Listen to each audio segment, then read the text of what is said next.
জয় শ্রীকৃষ্ণ, জয় শ্রীকৃষ্ণ, জয় শ্রীকৃষ্ণ। আমরা গতকাল থেকে সংস্কৃত শেখানোর পাঠ আরম্ভ করেছি।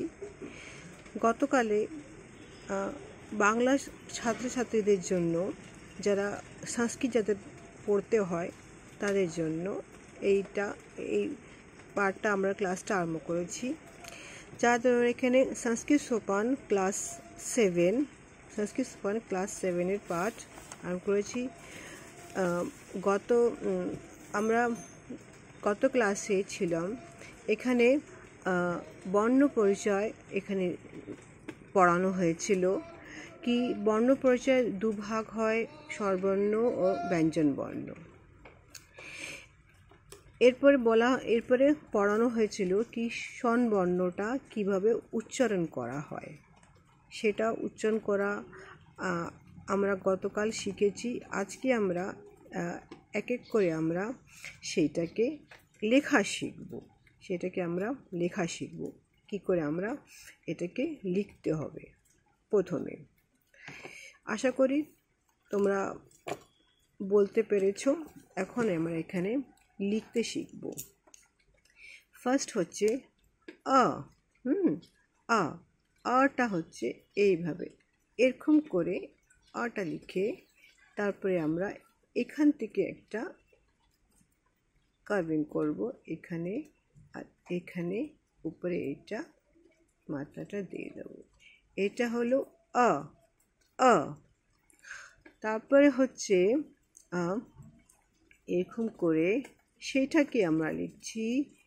এটা এইভাবে একটা লাইন খিচে এখানে দিয়ে দেবো আমরা, এখানে উপরে একটা মাত্রা দেবো। এটা হলো আ আ আ আ। এটা হলো ই। এখান থেকে লাইন টেনে দিয়ে একবার right side left side round করে দিয়ে তারপরে এখানে এটার পাটা মতো টেনে দেবো। এটা হলো ই। তারপরে এটা হলো জাস্ট সেম এরকমই রাইট সাইড লেফট সাইড করে পাটা করে আমরা টেনে দেবো, আর উপর থেকে আমরা ছাতার মতন গোল করে দেবো। এটা হচ্ছে ই আ ই। তারপরে হচ্ছে এটা হচ্ছে উ।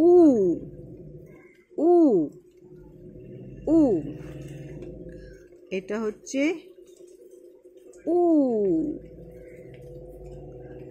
খুবই সোজা, একটু চেষ্টা করলেই তোমরা এটা পারবে। এতদূর আমরা করেছি। আশা করি কোনো রকমভাবে অসুবিধা হচ্ছে না। কিন্তু যেটা মেন একটুখানি ডিফিকাল্ট করে ম্যাক্সিমাম সবার জন্য, সেটা হচ্ছে রিটা সংস্কৃতের মধ্যে রিটা হচ্ছে প্রথম একটা বর্ণ, যেটা লিখতে একটু অসুবিধা হয়। যেটা আমরা এখন চেষ্টা করছি। লাইন এইভাবে টেনে জাস্ট এর মতনই এরকম করে কার্ভিং করে দিয়ে এখান করে এটা আশা করি ওরকমই আছে। এটা একটু বুঝতেই পেরেছো। এখানে একটুখানি এটাকে গোল করতে হবে, একটুখানি ঝুলিয়ে এরকম করে নিয়ে জাস্ট এরকম করে নিয়ে, এটা হচ্ছে রিটাই সংস্কৃতের প্রথম একটা বর্ণ, যেটা একটু ঘোরাতে একটু অসুবিধা হয়, নালে এটা সবটাই ইজি আছে। আবার আবার রি। এটা হচ্ছে এটা কার্ভিং করে এরকম করে দিয়ে এখানে একটা রাউন্ড আছে, এখানে আমরা দুটো রাউন্ড দিয়ে দেবো। বুঝেছো? এখানে আমরা দুটো রাউন্ড দেবো। রি আ ই উ রি। এখানে উচ্চারণটা একটু আস্তে, আর এখানে উচ্চারণটা একটু জোরে হচ্ছে। তারপর হচ্ছে লি। যেমন বাংলাতে আছে লি, সেটাই সংস্কৃতও আছে লি। তারপর হচ্ছে লি, এখানে একটা রাউন্ড আর একটা রাউন্ড দেবো আমরা। এটা হচ্ছে লি, এটা হচ্ছে লি। তারপর হচ্ছে এ, এ, এ। দেখো এটা, এটা দেখলেই মনে হচ্ছে একটা জাস্ট এখানে লাইন টেনে দিয়ে জাস্ট এরকম একটা কার্ভ করে গেছে। এটা হচ্ছে এ। আবার একটা সেম এরকমই একটুখানি সাবধানে থাকলেই বোঝা যায় কি এটা কি। এটা টেনে দিয়ে এটাকে যদি আমরা শর্টকাটে বলি কি, একটা একটা হাত উপরে একটা তুলে দিয়েছে, একটা হাত তুলে দিয়েছে। এ, এ। এখানে আবার হচ্ছে ও। সেম ওই জিনিসই, আর মতনই এটা। সেম আর মতন ও, ও।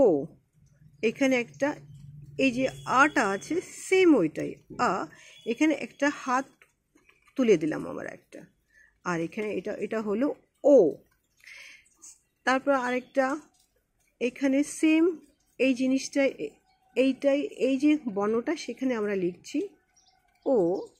এখানে এইভাবে ফার্স্ট আমরা কি করলাম, একটা হাত তুললাম, তারপরে আর একটা হাত আমরা তুলে দিলাম ও, ও। এখানে বুঝতেই পারছো আ, আ, ই, ই, উ, উ, রি, রি, লি, লি, এ, এ, ও, ও। এখানে একটা বলতে যাব কি, অনেকেই ম্যাক্সিমাম মানুষ বাচ্চারা মনে করে হিন্দি আর সংস্কৃতটা এক সমান। ও হিন্দি পড়লেই আমাদের হবে, সংস্কৃত তো পড়তে ইজি, সেটা না। হিন্দিতে এই আটা আর সংস্কৃতে যে আটা অনেকটাই তফাৎ। আর হিন্দিতে লিটা নেই, যেটা সংস্কৃতে আছে। সংস্কৃতে লিটা আছে, যেমন আমাদের বাংলাতে লিটা আছে। বাংলাতে এই যে লিটা এটা আমাদের আছে, কিন্তু এটা এখন আর আমরা অবশ্যই পড়ানো হয়, কিন্তু সেটা ব্যবহার হয় না, কিন্তু এটা পড়তে হয়। এটা সংস্কৃতে আছে, তার মানে বুঝেই গেলে কি সংস্কৃত আর বাংলার মধ্যে কতটা মিল আছে, যেটা হিন্দির মধ্যে এই মিলটা নেই। অথচ এই জন্য সংস্কৃত ভাষাটা হচ্ছে জননী ভাষা। আমাদের ভারতের সমস্ত ভাষা সংস্কৃত থেকেই বেরিয়েছে, শুধু দ্রাবিড় ভাষা ছাড়া। আচ্ছা, আশা করি তোমরা এটা প্র্যাকটিস করবে। আগামী ব্লগে আমি আবার আসবো সংস্কৃতের অন্য একটা লেসন নিয়ে। জয় শ্রীকৃষ্ণ।